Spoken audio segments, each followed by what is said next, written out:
بیت المقدس کے بارے میں میرے آقا صلی اللہ علیہ وسلم نے فرمایا یہ ہمیشہ بھی یہودیوں کے تسلط میں نہیں جائے گا، یہ میرا یقین ہے، دنیا ٹل سکتی ہے مگر میرے مصطفیٰ کا فرمان نہیں ٹلے گا، میرے آقا نے اگر فرمایا ہے تو وہ ہو کر رہے گا۔ حضور فرماتے ہیں خراسان سے ایک جماعت آئے گی، خراسان سے، خراسان یہ افغانستان اور ایران کا کچھ حصہ ہے جس کو پرانے زمانے میں خراسان کہا جاتا تھا۔ میرے آقا فرماتے خراسان سے کالے جھنڈے لے کر کے ایک جماعت نکلے گی اور وہ اتنی تیزی سے بڑھتی ہوئی بیت المقدس کی طرف آئے گی کہ دنیا کی کوئی حکومت اور کوئی طاقت ان کا راستہ نہیں روک سکے گی، اور وہ جھنڈے سیدھے لا کر بیت المقدس پر گاڑ دیں گے۔ تنصب بإیلیا، میرے آقا فرماتے ایلیا یہ بیت المقدس کی سرزمین کو کہتے ہیں، جھنڈے وہاں گاڑ دیے جائیں گے۔ اور حضور اکرم صلی اللہ تعالی علیہ وسلم نے یہ بھی فرمایا جب تم دیکھنا کہ یہ یروشلم بیت المقدس دار الخلافہ بن جائے، دار الخلافہ کا مطلب راجدھانی، حکومت کرنے کی جگہ بن جائے، میرے آقا صلی اللہ علیہ وسلم فرماتے ہیں فقد دنت الزلازل والبلایا والامور، حضور فرماتے ہیں تو پھر دیکھنا بڑے بڑے زلزلے آئیں گے دنیا میں جب یروشلم کو راجدھانی بنا دیا جائے، دار الخلافہ، بڑے بڑے زلزلے آئیں گے دنیا میں، والبلایا اور بہت ساری بلائیں پھیلیں گی پوری دنیا میں، یہ وائرس یہ کنٹینیو آئیں گے، یہ مت سمجھنا کورونا چلا گیا، ہاں یہ سب اب کنٹینیو آنے والی ہیں بلائیں، پوری دنیا میں بلائیں پھیل جائیں گی اور اتنے بڑے بڑے معاملات ہوں گے جن کو تمہارے کانوں نے سنا نہیں ہوگا، حضور نے فرمایا۔ اور یہ دار الخلافہ سے کیا مراد ہے؟ محدثین نے اس میں الگ الگ بحثیں کی ہیں، لیکن میں آپ کو بتاؤں 2017 میں، ابھی 3-4 سال پہلے کی بات ہے، 5 سال پہلے ان یہودیوں نے اپنی راجدھانی ڈکلیئر کر دی، یروشلم ہے، بیت المقدس ہماری راجدھانی ہے، اور سارے سفارت خانے جتنے بھی ایمبیسی ہیں انہوں نے سب وہاں پر منتقل کرنا شروع کر دیا اور بیت المقدس کی سرزمین کو اپنا کیپٹل سٹی بنانے کا اعلان کر چکے۔ اور میرے آقا کی حدیث صادق آ رہی ہے جب وہ راجدھانی بنے گی اب بڑے بڑے زلزلے ہوں گے اور پوری دنیا میں بلائیں پھیلیں گی اور بڑے بڑے معاملات ہوں گے، اور پھر اس کے بعد میرے آقا صلی اللہ علیہ وسلم فرماتے ہیں ایک دور ایسا آئے گا کہ اللہ ان کو ذلیل و رسوا کر کے اس زمین سے نکالے گا اور ایک امام برحق کے جھنڈے تلے مومنین جمع ہوں گے۔ پوچھا گیا وہ امام برحق کون ہوگا؟ میرے آقا فرماتے ہیں وہ میری اولاد میں سے ہوگا، اس کا نام میرے نام پر ہوگا، اس کے باپ کا نام میرے باپ کے نام پر ہوگا، اور اللہ اس کو امام مہدی کی شکل میں بھیجے گا۔ ہاں یہ زمانہ بہت قریب آ چکا، یہ زمانہ بہت قریب آ چکا۔ میں بارگاہ رب العزت میں آج جمعۃ الوداع میں یہی دعا کرتا ہوں کہ مولا اگر زندگی کی سانسیں باقی ہیں تو امام مہدی کی فوج میں ہمیں جگہ عطا فرما، ان کے جھنڈے تلے مولا ہمیں امن و امان عطا فرما دے، دنیا سے ظالموں کے چنگل سے مولا ایمان والوں کو آزادی عطا فرما، کفار و مشرکین کے تسلط سے مومنین کو آزاد فرما دے۔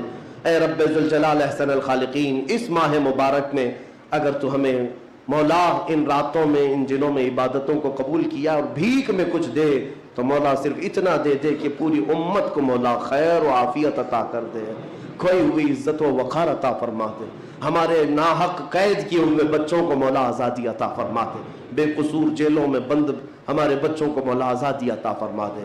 1914 سے 1918 کے بیچ میں فرسٹ ورلڈ وار ہوئی، دنیا کی سب سے بڑی جنگ، پہلی جنگ عظیم، جس میں ترکیوں نے جرمنی کا ساتھ دیا اور ہار گئے، برطانیہ انگلینڈ کے مقابل میں۔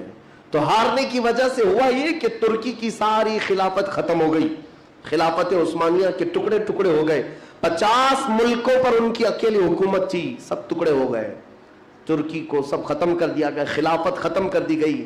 یہ 1920 میں خلافت ختم کر دی گئی، اور پھر برطانیہ انگلینڈ کے تسلط میں، اس کے قبضے میں فلسطین بھی آیا۔ یہ وہ زمانہ تھا جب ہمارا انڈیا بھی انگلینڈ کے انڈر میں تھا، ہمارا بھارت بھی۔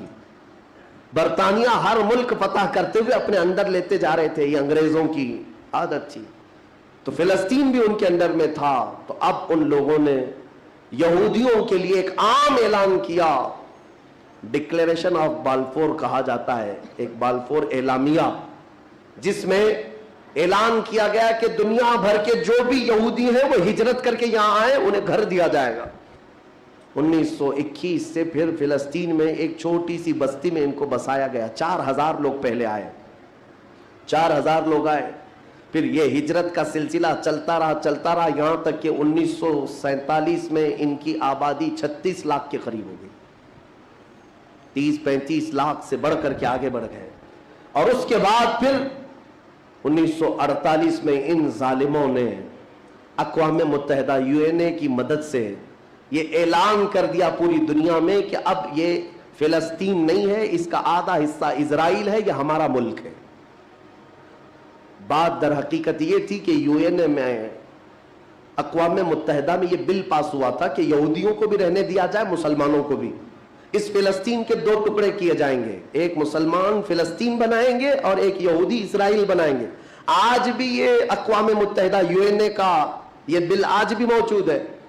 اقوام متحدہ سے یہ بل پاس ہوا, یہودی تو مان گئے لیکن پورے عرب کے مسلمان اس کے خلاف تھے کہ عربوں کے بیچوں بیچ ایک یہودی ریاست کیسے قائم ہو سکتی ہے, یہ ہمارا مقدس معاملہ ہے, مقدس سرزمین سے ہمارا تعلق ہے.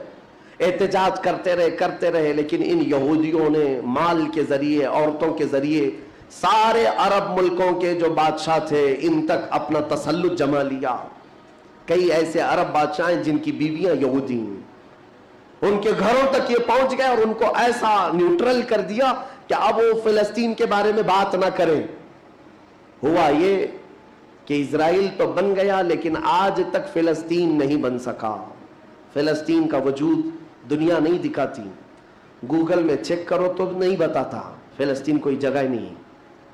میرے عزیزوں, ہر 10-10 سال پر یہ زمین کو ہڑپتے آج پورا وہ ارض مقدس جس کو فلسطین کہا جاتا ہے 90% یہودیوں کے قبضے میں آ گیا. اقوام متحدہ سے یہ بھی بل پاس ہوا تھا کہ آدھا کر لیا جائے, اسرائیل ایک ریاست, فلسطین ایک ریاست, لیکن بیت المقدس جو ہے, مسجد اقصی, وہ دونوں کے اندر میں نہیں رہے گی, یہ اقوام متحدہ کے اندر میں, یہ خود مختار رہے. کیونکہ یہاں یہودیوں کا بھی تعلق ہے, عیسائیوں کا بھی ہے, مسلمانوں کا ہے, سب کو یہاں آنا جانے کی اجازت رہے گی, کسی کے انڈر میں نہیں رہے گا. یہ پاس ہوا تھا. لیکن آج حالات یہ ہے کہ اس بیت المقدس کی دیواروں پر, دروازوں پر یہ وحشی ظالم اسرائیلی بندوق تانے آج بھی کھڑے ہوئے. یہ جسے اندر جانے دیں وہ جائے گا. پوری دنیا اپنی آنکھوں سے دیکھ رہی ہے ان کی خیانت, ان کی غداری کو, لیکن کوئی ایک جملہ تک نہیں کہتا کہ اسرائیل دہشت گرد ہے. آپ کو میں آنکڑے اگر بتاؤں تو آپ کے رونگٹے کھڑے ہو جائیں. انہوں نے فلسطین کے مسلمانوں میں سے اب تک 2.5 لاکھ صرف بچوں کو قتل کیا ہے ان اسرائیلیوں نے. آج بھی یہ ڈیٹا موجود ہے, انٹرنیٹ پہ موجود ہے, بڑی ویب سائٹس ہیں, انہوں نے شو کیا. اقوام متحدہ کی بھی رپورٹ موجود ہے کہ فلسطین کے کتنے مارے گئے. ان دونوں کی جنگ میں 24 لوگ اگر مارے جاتے ہیں تو 23 فلسطینی ہوتے ہیں, ایک اسرائیلی ہوتا ہے. پھر بھی دہشت گرد فلسطین ہے, آتنکواد فلسطین ہے. میرے عزیزو, یہ دنیا جو دوہرا کھیل کھیل رہی ہے اس کو کون بتائے گا آخر؟ وہاں جمعہ کی نماز پڑھنے کے لیے مومنین آج بھی جاتے ہیں, ان پر گولیاں برسا دی جاتی ہیں, لیکن ان جیال مسلمانوں کو ہزاروں سلام جو تلواروں کے سائے میں بھی میرے مولا کی عبادت خشوع و خضوع سے کرتے. میں خود گیا اور دیکھا ہوں, چھوٹے سے بچے, 6 سال کے, 8 سال کے بچے ملنے کے لیے آتے ہیں اور یہ پورے اسلحے میں لیس فوجی کھڑے رہتے ہیں. چھوٹا سا بچہ ان کی گن کو یوں گھماتا ہے اور مسجد میں اندر آتا ہے. ایسا لگتا ہے جیسے وہ کھلونے کو پکڑ رہا ہے. میرے عزیزو, یہ بھی حدیث پاک کے ذریعے سے میں بتاتا ہوں. میرے آقا صلی اللہ علیہ وسلم فرماتے ہیں, میری امت کا ایک حصہ قیامت تک باطل سے لڑتا رہے گا, قیامت تک باطل سے لڑتا رہے گا, اور ان کی مخالفت کرنے والوں کا ان پر کچھ بھی اثر نہیں ہوگا, اور دنیا میں کوئی بلا بھی پھیلے تو اس جماعت پر کچھ اثر نہیں ہوگا. صحابہ نے پوچھا, یا رسول اللہ آپ کی امت کا وہ حصہ کون ہے؟ میرے آقا فرماتے ہیں, بیت المقدس کے آس پاس رہنے والے مومنین کی جماعت ہے. ان کی فضیلت میں میرے آقا نے فرمایا قیامت تک لڑتے رہیں گے, قیامت تک, اور ان کی خلاف کرنے والوں کا ان پر کچھ بھی اثر نہیں ہوگا. اور ہم دیکھ رہے ہیں